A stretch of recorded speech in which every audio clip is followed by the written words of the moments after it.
It's Maryanne. Welcome to another episode of The Influential Nonprofit. If you're watching this, I'm a little casual today because why not? I don't know. It still feels like summer. Everything I do makes me sweat, and I just had no ambition to comport myself more completely. That's okay. I know you love me anyway. And I want to talk today about something that was spurred on by a tagline I saw. So I saw a tagline the other day that said, serving the community for 150 years. And I was thinking, is that something I really want to be bragging about? That we've been around for 150 years? Thinking, you ain't figured out how to solve that yet? I mean, is that really something that we want to be proud of? If our nonprofit world is here to solve problems, if we're here to end suffering, do we want to be around for 150 years? The question I am posing today that I want to talk about is, what is our exit strategy? What is the end game? This topic is inspired to me by Ali Horiat at the Compassive East Foundation. I'm going to start working with them in a major way starting next month. And I'll talk more about that. But it's also inspired by an amazing article I read from a woman called Hildy Gottlieb from Nonprofit Quarterly, January of 2022, How Nonprofits Can Truly Advance Change. And from somebody I talked to who's going to be on my podcast next in a couple of months, named Izzy Greenberg. And I'm getting these, when I get messages like this from different sources, I know something big is really trying to drop in. And so I'm thinking, like, what is your messaging? What are you telling people? How are we trying to solve a problem?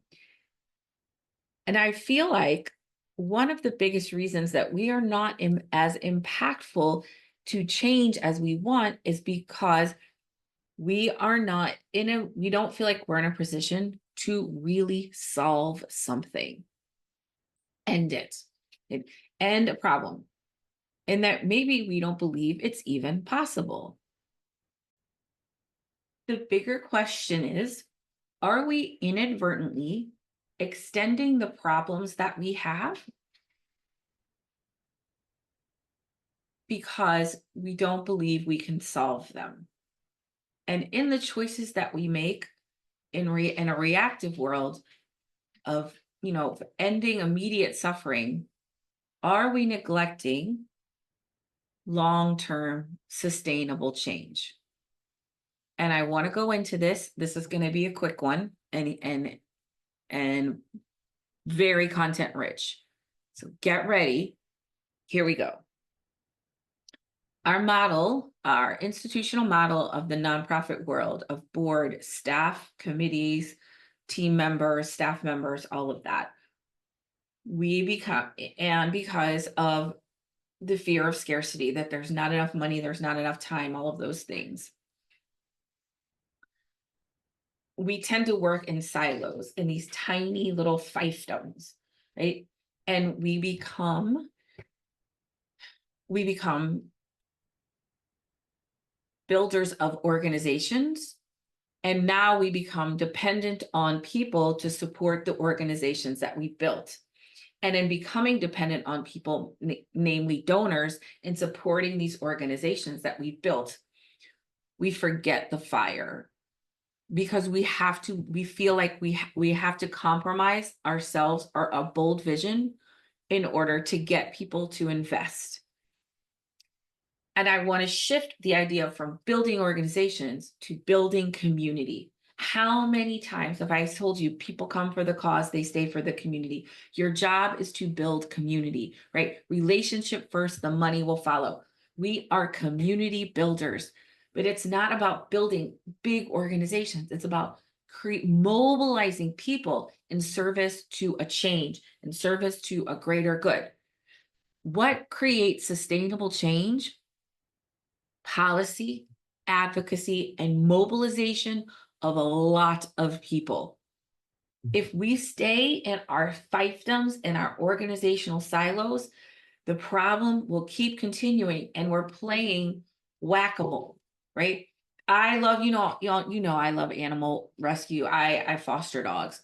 I'm not right now because the one we adopted is totally unhinged, and that's a whole nother thing. But like, but they'll the organization that I volunteer for is building an amazing, like $50 million shelter. Got tons and tons of community investment. Is it, and this is just a question, is it what we want is to create more shelter space? Or do we want to create less dogs? And I think that's a yes, and of course we want, but the problem, are we expanding the problem? Because there's always going to be another dog, another hungry person, another homeless person. There'll always be another one because we are focused on the reactive, which serves the organization instead of the community. Going out into the community requires other things from us. It requires collaboration. It requires listening, supporting, taking risks, maybe being vulnerable and uncomfortable. As long as we're focused on organization, we can't build community. Okay. Second, we're raising money. Let's shift from raising money to mobilizing resources. Raising money means that I'm building relationships with people of wealth and asking them to participate.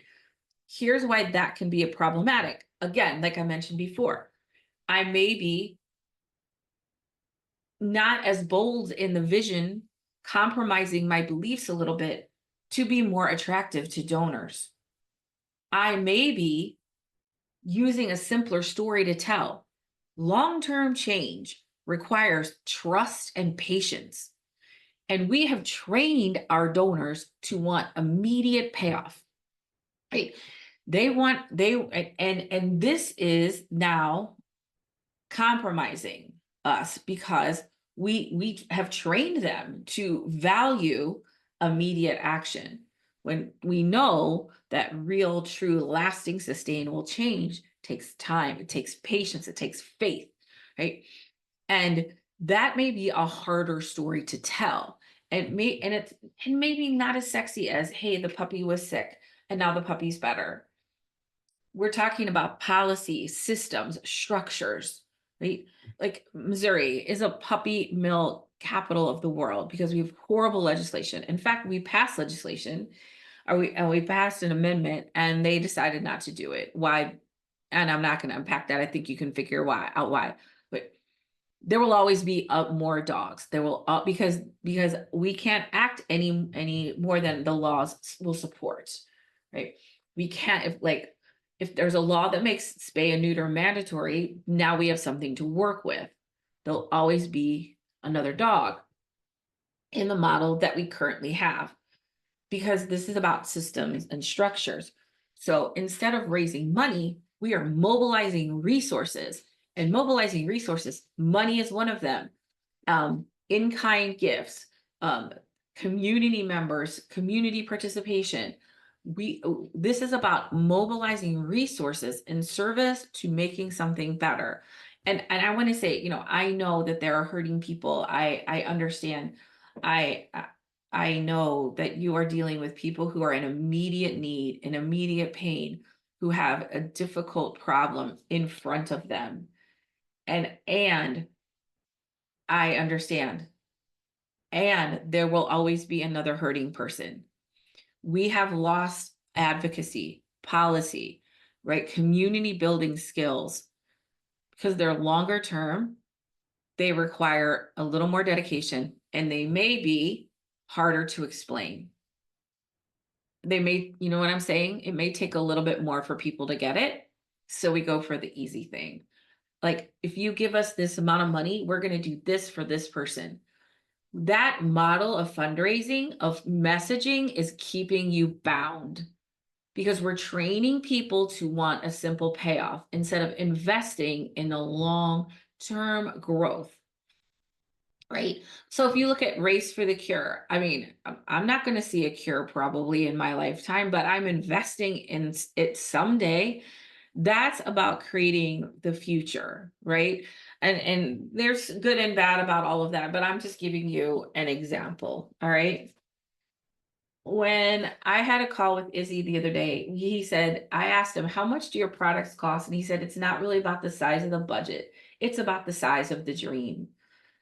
And wow, did that not just drop in for me? It's not about the size of the budget, it's about the size of the dream, because we're shrinking our dreams to fit a budget instead of creating a dream and saying, okay, what can we do to get there? What can we do to get there? I recently did a messaging project with the Foster Adoptive Care Coalition, and I love it. If I can find it out publicly, I will put the link in the show notes so you can see the work that I did for this organization. But they came to me with, here's our 5-year plan. It's their 35th anniversary. Like who cares, right? Because again, they see it the way I do, which is like, we want to work ourselves out of a job. We want to exit strategy. We want to end the need for the foster and adoptive care coalition to exist, because we want to have enough family support and foster care support that the system runs well and we don't need to exist. That is their dream. That is their goal. But they had a 5-year plan. Here's what we're going to do from 35 years to 40 years. In the next 5 years, we're going to do more than we've done in the last 35. And here's how. And here's what it looks like. And here's exactly who we need to do it, exactly what we need to do it, and the investment that it's going to take. And by this time, 100% of the kids in Missouri in foster care will have our services. Because again, and also there's a lot of their model is replicating this in other cities and other states, so that other people can learn how to use their model. They are talking about, and this is a regular part of their conversation, is our goal is always to work ourselves out of a job. But again, going back to number one, organization, if you're afraid to lose your job, if you're afraid like, oh my God, but our goal should always be to work ourselves out of a job. Like, that's it, you know? Um, when we now, if we're looking at not the size of the budget, but the size of the dream, and dare to dream big, dare to dream boldly, dare to believe it. I recently talked with Erin McAleer, Project Bread. She will also be on the podcast. Again, I'm telling you, these messages fall in. Project Bread has a plan to end hunger in Massachusetts. There will be no food insecurity in Massachusetts.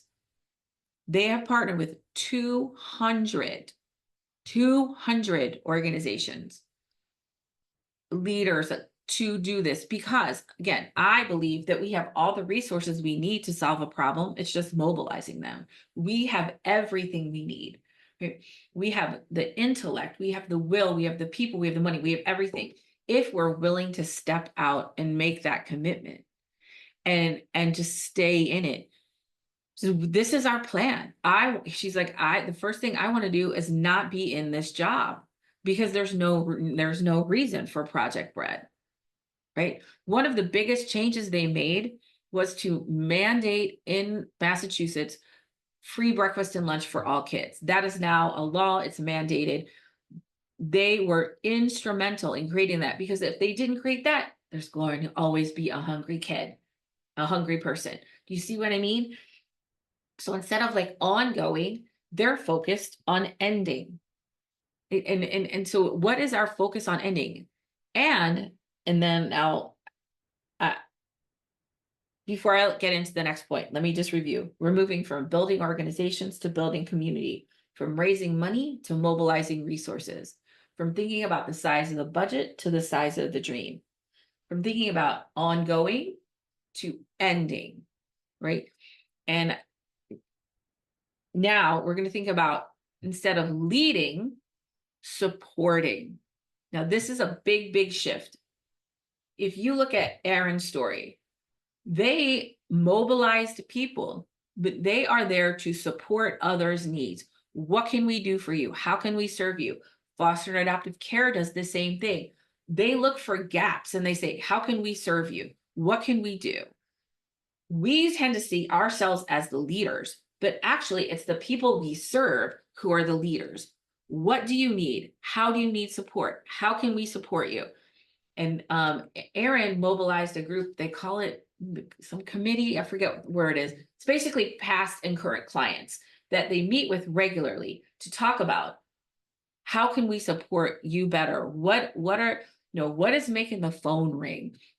What is that chronic need? How can we make that better? So instead of the nonprofit saying, come with us, we'll show you the change, the nonprofit saying, how can we serve the community? How can I serve you today? And that is such a huge shift. And now the board, instead of leading, is in service to the organization. How can I serve you as a board member? And I throw the whole board structure out the window if I could, but it's what we got. So that's cool. How can I serve you? How can I support you? And to the organization, and the organization says to the community, how can I serve you? How can I support you? We are here to do what you need to make this problem better. Okay. So from leading to supporting. The last thing I want to say, and this is a big one, is from focusing on fixing what's broken to creating what's right. Hildy gave me this quote from this article, and I've been saying something like this, but she says it so much better. So hopefully she will allow me to adopt to these words. In the past, I would say, like, we're focusing on, the negative, right? So we want to, end homelessness, which is great. Like, let's do that. Okay. But what's on the other side of that? What would a community be like where everyone had a home, where everyone had a place, where everyone had the security and comfort of a home? What would that world look like?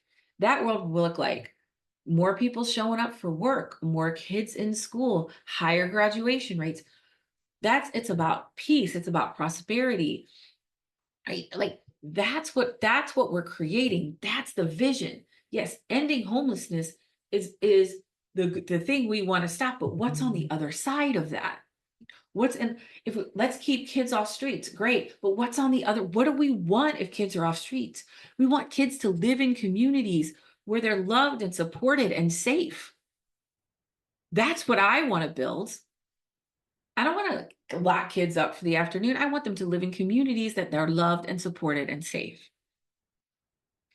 Do you see what I mean? Now, and I know why we do this, and it's okay. So if you're hearing your messaging being resonated with you and you're like, oh crap, I'm totally buying into this. This is fine, because what I know for sure is you can make these adjustments, and I'm happy to help you with this. I've done this many, many, many times, and I will be doing it again in the future. Because here's a couple of things about this. First of all, when we're bound into fixing what's broken, like we're staying in a reactive place. Again, there'll always be another person without a home, another hungry person, another another neglected or abandoned dog or cat, right? I don't want to leave the cat people out. So all of that, right? Because we're trying to fix what's broken. When we're trying to fix what's broken, instead of creating what is right, our brains can't process a negative. So let's say this, okay? If I say to you, don't think of a pink elephant. You're like, wait, now I'm thinking of a pink elephant. If I say, I don't want to eat ice cream, my brain goes, ice cream, right? Because our brains can't process a negative. So what happens is the very thought we're trying to escape from, we become bound to. I don't want to drink. Don't drink. Don't drink. Now your brain is going drink, drink, drink, because your brain doesn't know the difference between yes or no. It just hears drink, or it hears buy the shoes, which is what my brain hears a lot. Or it hears, right? So end homelessness, but we're still focused on homelessness. We're still focused on fixing what's broken. All right. Instead of creating what's right. And there's so as long as we're and our brains will move to whatever we're focused on. And a lot of the times when I work with folks, I say, let's find a better way to tell that story. Let's find a better way to like they'll say, oh, I'm not really good at organizing. Okay, what's a better way we can tell that story? You can say, I work, um, I like the bit, I'm a big picture person. I thrive in chaos. Do you see what I'm saying? I'm a go with the flow kind of person. That's a better way to talk because it's focusing on the assets. It's we're creating what's right, even in our own minds, because I'm telling you, all this goes back to us and how our minds work. Because as long as we're collectively encouraging people to focus on what's broken, things will continue to be broken. But if we're collectively encouraging people, like, let's together, enrolling them in a vision of what we're going to build, that's creating what's right, what's just, what's fair, what's equitable, what's inclusive, what's peaceful. That's what we're enrolling people in. The health, safety, kindness, compassion, whatever we're enrolling people in, that's what we're creating. And sometimes the messaging can be harder to get to just because of that, because we're so conditioned in our brain to focus on what's been broken. Because that's just how our brains work. And so, because that's how our brains work, that's how we write the messaging. And now that's how we train people, right? We're conditioning our donors, our potential supporters, to think about the problem that way. So, in making this shift, we're thinking about and we're talking about what is the world we're creating. My coach, Michelle Villalobos, taught me this, the medicine and the cure, and I use it all the time. So, what's the medicine? Okay, so ending homelessness is the medicine, right? That is a thing that we can do. But what's the cure? What is on the other side of ending homelessness? Prosperity, right? Um, more kindness, more love, more security, because security allows you to trust, and that trust allows you to achieve. Okay, there's so many things that are on the other side of that. So we tend to focus on the cure. We want to fix this thing. Okay, when we fix this thing, what happens? Right? If Foster and Adoptive Care Coalition went away tomorrow because they were no longer needed, that meant there would be no such thing as foster care, or the foster care system would be so efficient and so supportive that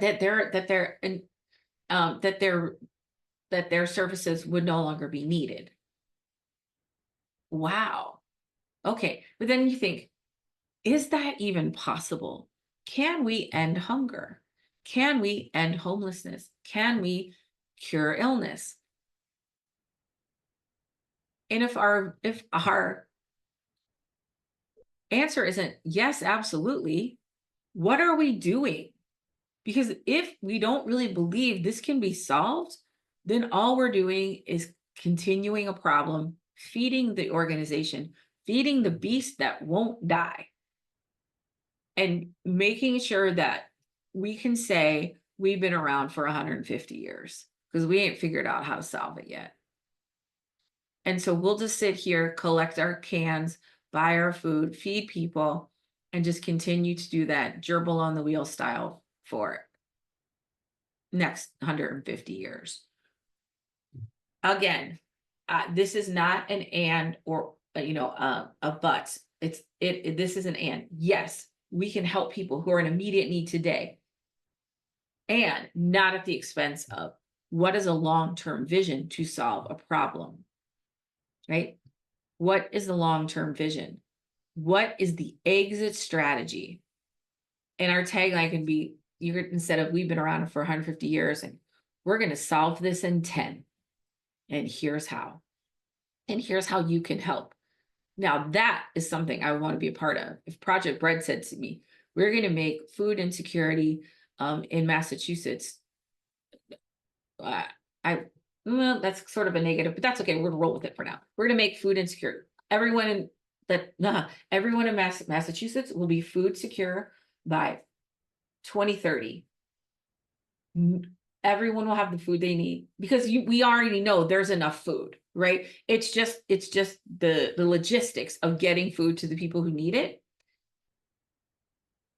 And here's how we're going to do it. and you map out a plan. Now, that is exciting. That is worthy of investment. And that requires you to put a line in the sand and to make a commitment and say, here's what we're doing, and here's how we're going to do it. Join us. But we're afraid, what if it doesn't work out? Da, da, da, da, da. So we stay safe. And we stay in the places that we know we can do. So I think it was Einstein that said no problem can be solved with the same level of consciousness, that identified the problem. I really butchered that quote, but you get it. We as people, you as a leader, have to grow in your own confidence, in your own ability to stand in your value, in your truth, in your organization's value, in organization's truth, release the outcome, say the big, bold thing, create the big, bold vision, the big, hairy, audacious goal, and not worry about if you're going to, oh, what if we don't do it? What if we don't? Right? And go back to let's just fix what's broken. That's what we know. I think as a community, as a sector, we're being called into something greater where we're actually being called to, like, yes, we built this system, but is this system really working? And if it's not, what can we do to make it work better? What can we do to move our focus from building organizations to building communities, and from raising money to mobilizing resources, from focusing on the size of our budget to the size of the dream, from focusing on ongoing to ending, from leading to supporting, and from focusing on fixing what's broken to creating what's right. I would love to hear what you have to say about any or all of this. And if you really want some help in how to communicate more effectively with your donors, how to challenge them, how to have them step into a bigger vision, I am telling you, they will come with you. They are smarter and they are more willing than you think. We just have to shift and trust. So, and I'm happy to have a conversation with you about this. As always, the link to my calendar is in the show notes. You are welcome to book a time with me. I can give you some immediate feedback right away. And then if we want to talk about how I could help in the longer term, I'm happy to do that as well. All right, friends, that's it for me in this episode of The Influential Nonprofit. I will see you next week.